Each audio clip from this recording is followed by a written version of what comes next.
ఎక్కడికి వెళ్ళావు? చెప్పు. ఏమిట్రా నువ్వు చేసిన పని? చెప్పు, ఎక్కడికి వెళ్ళి వస్తున్నావు? చెప్పు.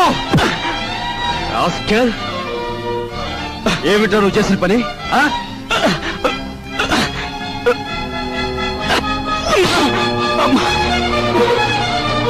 చెప్పరా రాస్కెల్, చెప్పు.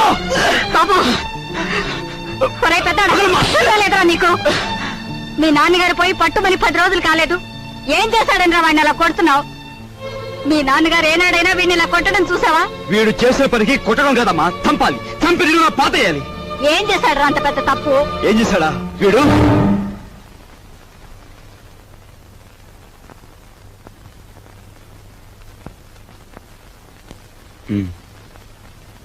బాబు, వీడిని తమ్ముడురా. తప్పు చేస్తే శిక్షించాల్సిందే. కాకపోతే ఆ సమయంలో వీడిని తమ్ముడని మాత్రం గుర్తుంచుకుంటే చాలు. పత్రా.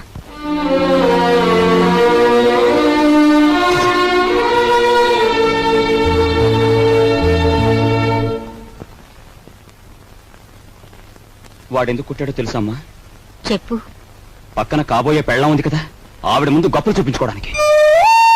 ఒరే కృష్ణ, నువ్వు చిన్న కొడుకువైతే నీకంటే ముందు పుట్టిన పెద్ద కొడుకురా వాడు. నీకంటే ముందు నుంచి చూస్తున్నాను. వాడెప్పుడూ తప్పు చేయడు. వాడితో ఉన్న ఆ పిల్ల వాడంత గొప్పదని నా అభిప్రాయం. ఏం జరిగిందో తెలుసా అని వాడు నిన్ను చూసి ఉనికిపోయినప్పుడు నీ గురించి ఏ దుర్వార్త వినవలసి వస్తుందో అని భయపడ్డాను. ఏం జరిగిందని అడగటానికి కూడా ధైర్యం చాలకు వచ్చేశాన్రా.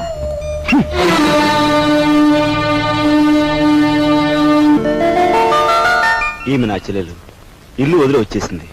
మీ సేవా సాధనలో ఉందేమో. సారీ, ఇలాంటి అమ్మాయి ఎవరూ లేరు. వస్తానండి.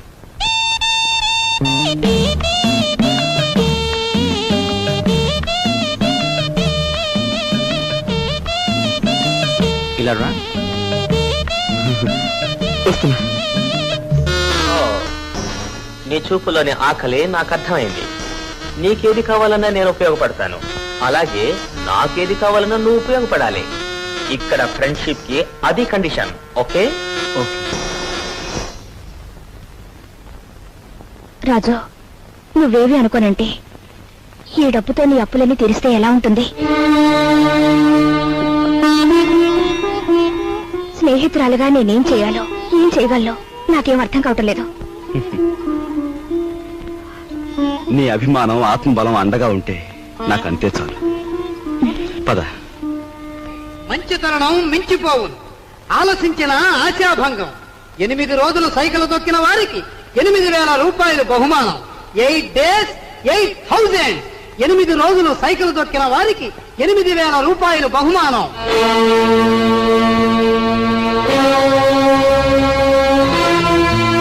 రాజు, అప్పులు తీర్చడానికి నువ్వు సైకిల్ తొక్కుతున్నావట.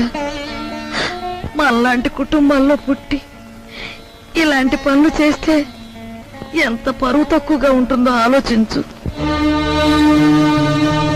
నేను చాటుగానో సన్నాసి బుద్ధితోనో దొంగతనం చేస్తున్నాను అనుకో, లేదా కన్నవాళ్ళనే వెన్నుపోటు పొడుస్తున్నాను అనుకో, లేదా అప్పుల చేత పంచాయతీ జరిపించాను అనుకో, అప్పుడు నేను 10 మంది చేత చీ అనిపించుకునేవాడిని అవుతాను. ఏమిటా నువ్వు మాట్లాడేది?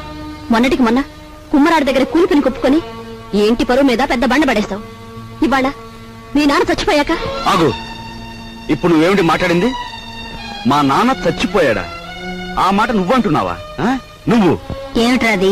ఆవిడ అలా రెట్టిస్తున్నావు. మరి చూడమ్మా, నాయనమ్మ నాన్న చచ్చిపోయి అంటుంది, అత్తయ్య అంటుంది. అసలు అసలు నాన్న చచ్చిపోవడం ఏంటమ్మా? Non sense. నాన్న చచ్చిపోలేదు. నాన్న చచ్చిపోలేదు. మనందరం కలిసి ఆయన చంపేశాం. అవునమ్మా, నిర్దాక్షిణ్యంగా కాలు రాసి చంపేశాం. కొండంత మనిషిని చాదస్తుతో కొందరు, స్వార్థంతో కొందరు, ఇలా అందరూ కలిసి ఆయన చంపేశాం. ఏ చంపలేదా? ఒక్కసారి మీరందరూ గుండెల మీద చేతులు వేసుకుని ఆలోచించండి. ఆయన జీతం నెలకు 500 రూపాయలు, కేవలం 500 రూపాయలు. తాహతకు మించిన కోరికలు కోరి మనందరం కలిసి ఆయన చంపేశాం.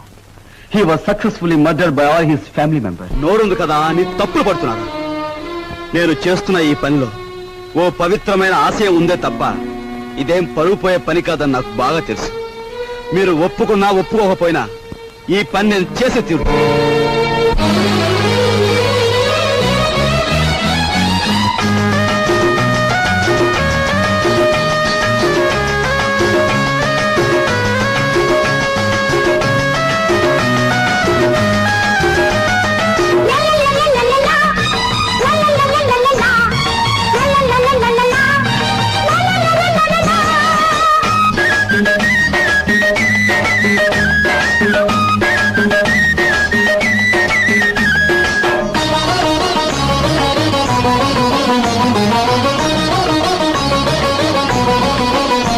నీ దారి పూల దారి పోవోయి బాటసారి నీ ఆశలే భరించగా ధ్వనించు విజయభేరి నీ ఆశలే భరించగా ధ్వనించు విజయభేరి నీ దారి పూల దారి పోవోయి బాటసారి నీ ఆశలే భరించగా ధ్వనించు విజయభేరి నీ ఆశలే భరించగా ధ్వనించు విజయభేరి.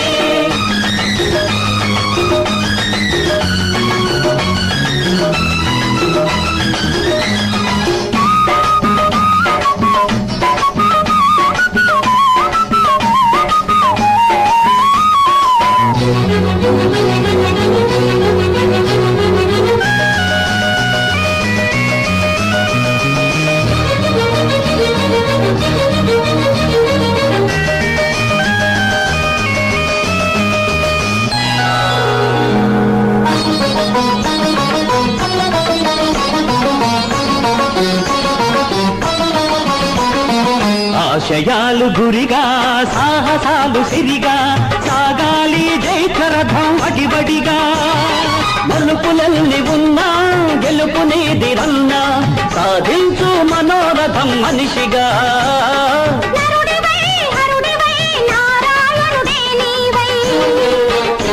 నీ వాసలే ఫలించగా వరించు విజయలక్ష్మి నీ వాసలే ఫలించగా వరించు విజయలక్ష్మి నీ దారి పూల దారి పోవోయి బాటసారి నీ ఆశలే ఫలించగా ధ్వనించు విజయభేరి నీ ఆశలే ఫలించగా ధ్వనించు విజయభేరి.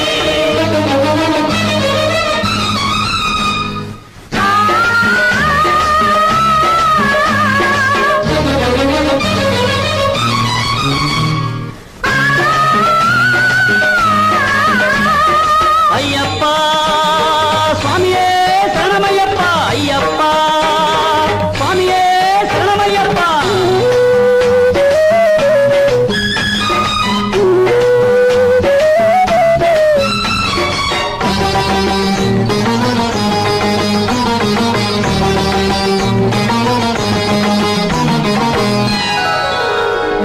కాళరాత్రి ముగిసే కాంతి రేఖ మెరిసే నీ మండిన గుండెల నిట్టూర్పులలో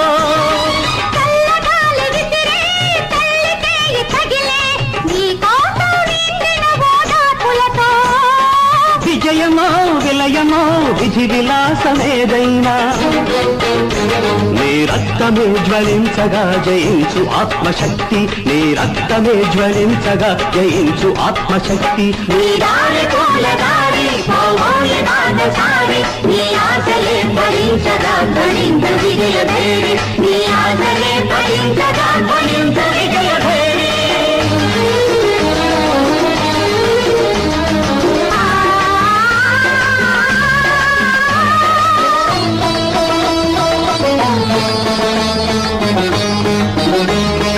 అయ్యప్ప స్వామియే శరణమయ్యప్ప అయ్యప్ప స్వామియే శరణమయ్యప్ప.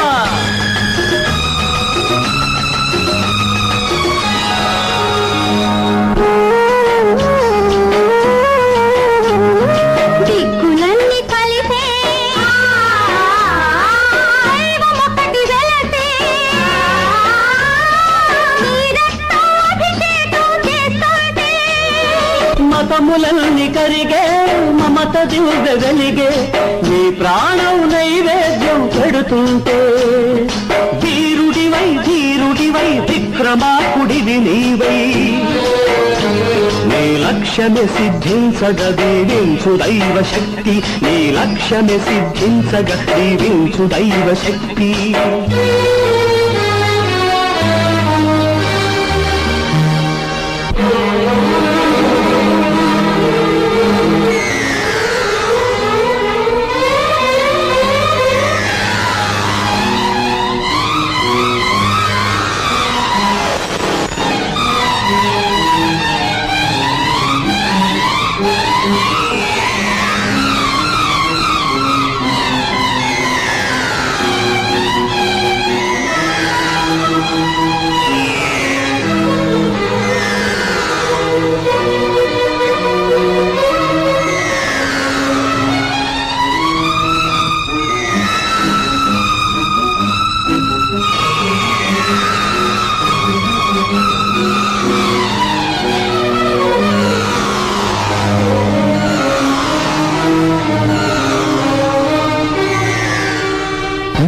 దారి పూలదారి పోవోయి బాటసారి, నీ ఆశలే ఫలించగా ధ్వనించు విజయ భేరీ.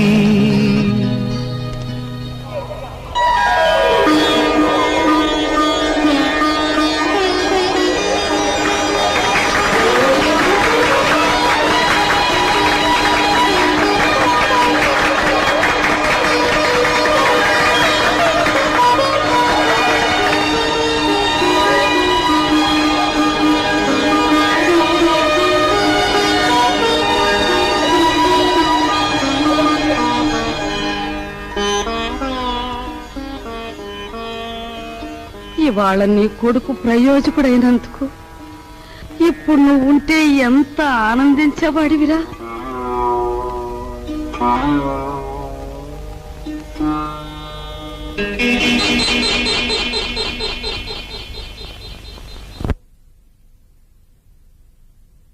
రాజుగాడి గదిలో దూరి డబ్బు కాజేద్దామంటే వాడు పడుకున్నాడో లేదో తెలియచావట్లేదు.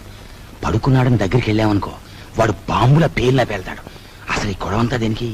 నువ్వు మీ ముసల్దాన్ దగ్గరికి వెళ్ళి కుక్క పెట్టి ఒక ఏడు పేరు ఆవిడే కాచేసుకొచ్చి మనకిస్తుంది.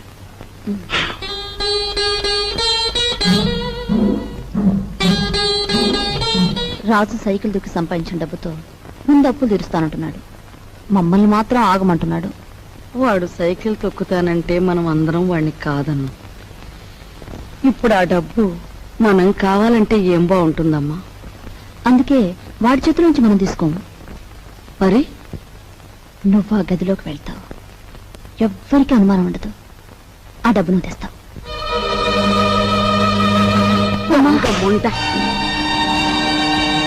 వాడు పగలనక రాత్రనక కష్టపడి రక్తం ఓడ్చి సంపాదించిన డబ్బు దొంగలించమంటావా? ఆలోచిస్తే నాకు ఇప్పుడు అర్థం అవుతుంది. నా కొడుకు డబ్బు కూడా నువ్వే కాజేశావు, వాళ్ళు నువ్వే చంపేశావు,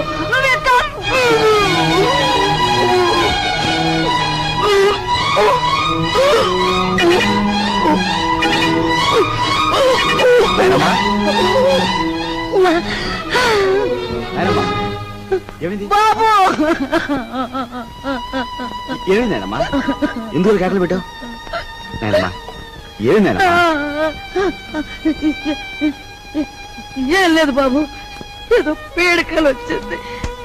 మీ నాన్న గుర్తుకొచ్చాడయ్యా. సరే ఊరుకో.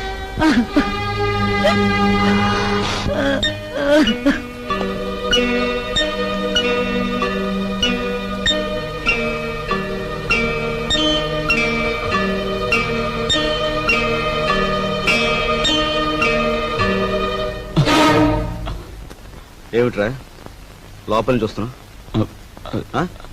ఏమిటి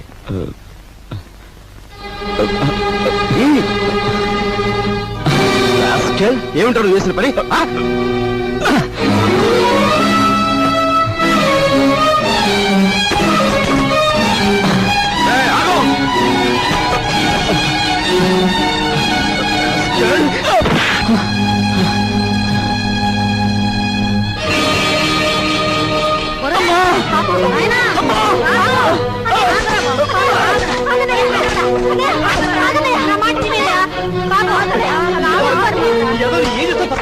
అమ్మా వదలమ్మా, మీరు కూడా అమ్మా.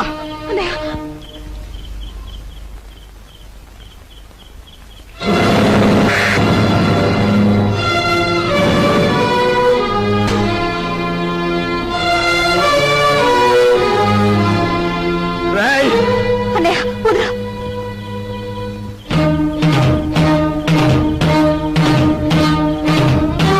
దుర్మార్గుడా, ఎంతకు తెగించావురా? ఏ, పా.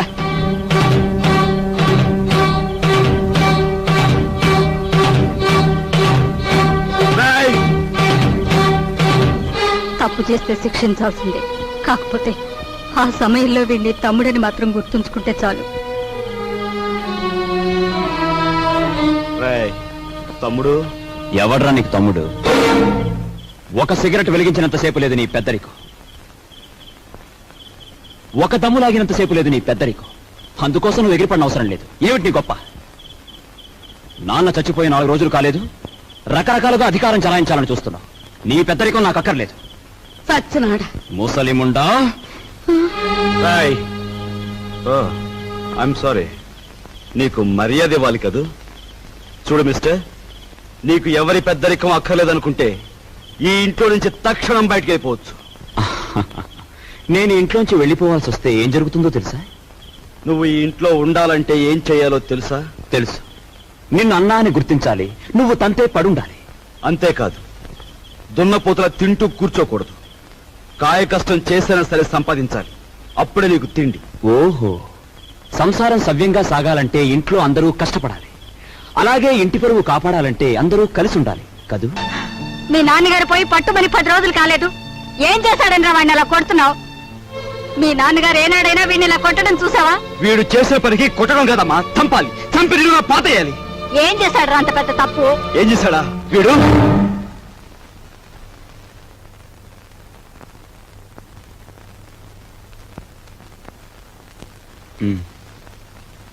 బాబు,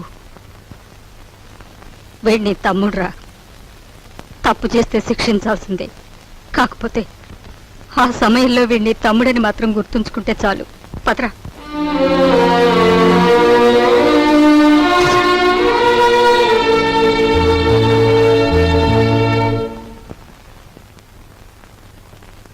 వాడెందుకు కొట్టాడో తెలుసమ్మా? చెప్పు. పక్కన కాబోయే పెళ్ళం ఉంది కదా, ఆవిడ ముందు గొప్పలు చూపించుకోవడానికి. ఒరే కృష్ణ, నువ్వు చిన్న కొడుకువైతే నీకంటే ముందు పుట్టిన పెద్ద కొడుకురా వాడు. నీకంటే ముందు నుంచే చూస్తున్నాను. వాడెప్పుడూ తప్పు చేయడు. వాడితో ఉన్న ఆ పిల్ల వాడంత గొప్పదని నా అభిప్రాయం.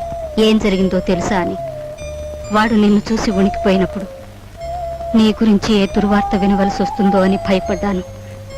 ఏం జరిగిందని అడగటానికి కూడా ధైర్యం చాలకు వచ్చేశానురా.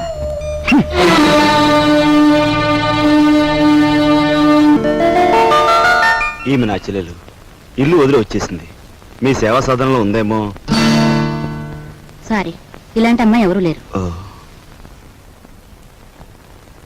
వస్తానండి.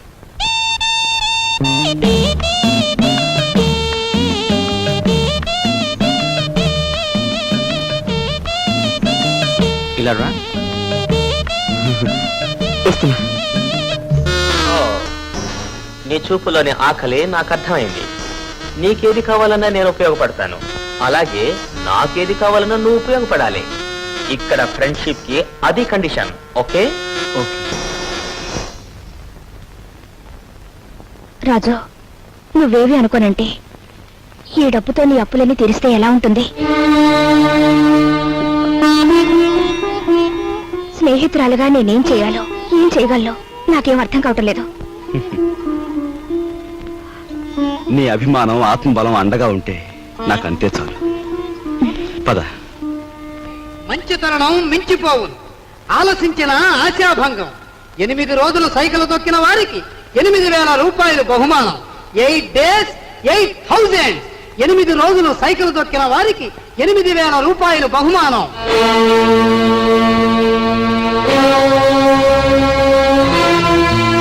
రాజు, అప్పులు తీర్చడానికి నువ్వు సైకిల్ తొక్కుతున్నావట. మనలాంటి కుటుంబాల్లో పుట్టి ఇలాంటి పనులు చేస్తే ఎంత పరువు తక్కువగా ఉంటుందో ఆలోచించు. నేను చాటుగానో సన్నాసి బుద్ధితోనో దొంగతనం చేస్తున్నాను అనుకో, లేదా కన్నవాళ్ళనే వెన్నుపోటు పొడుస్తున్నాను అనుకో, లేదా అప్పుల చేత పంచాయతీ జరిపించాను అనుకో, అప్పుడు నేను 10 మంది చేత చీ అనిపించుకునేవాడిని అవుతాను. ఏమిటా నువ్వు మాట్లాడేది? మొన్నటికి మొన్న కుమ్మరాడి దగ్గర కూలిపిని కొప్పుకొని ఈ ఇంటి పరువు మీద పెద్ద బండ పడేస్తావు. ఇవాళ మీ నాన్న చచ్చిపోయాక ఆగు, ఇప్పుడు నువ్వేమిటి మాట్లాడింది? మా నాన్న చచ్చిపోయాడా? ఆ మాట నువ్వంటున్నావా? ఆ? నువ్వు ఏమిట్రా అది? ఆవిడ అలా రెట్టిస్తున్నావు. మరి చూడమ్మా, నాయనమ్మా నాన్న చచ్చిపోయాడు అంటుంది, అత్తయ్య అంటుంది. అసలు అసలు నాన్న చచ్చిపోవడం ఏంటమ్మా? Non sense. నాన్న చచ్చిపోలేదు. నో, నాన్న చచ్చిపోలేదు. మనందరం కలిసి ఆయన చంపేశాం. అవునమ్మా, నిర్దాక్షిణ్యంగా కాలు రాసి చంపేశాం. కొండంత మనిషిని చాదస్తుతో కొందరు, స్వార్థంతో కొందరు, ఇలా అందరూ కలిసి ఆయన చంపేశాం. ఏ చంపలేదా? ఒక్కసారి మీరందరూ గుండెల మీద చేతులు వేసుకుని ఆలోచించండి. ఆయన జీతం నెలకు 500 రూపాయలు, కేవలం 500 రూపాయలు. తాహతకు మించిన కోరికలు కోరి మనందరం కలిసి ఆయన చంపేశాం. He was successfully murdered by all his family member. నోరుంది కదా అని తప్పులు పడుతున్నారు. నేను చేస్తున్న ఈ పనిలో ఓ పవిత్రమైన ఆశయం ఉందే తప్ప ఇదేం పరువు పోయే పని కాదని నాకు బాగా తెలుసు. మీరు ఒప్పుకున్నా ఒప్పుకోకపోయినా ఈ పని నేను చేసే తీరు.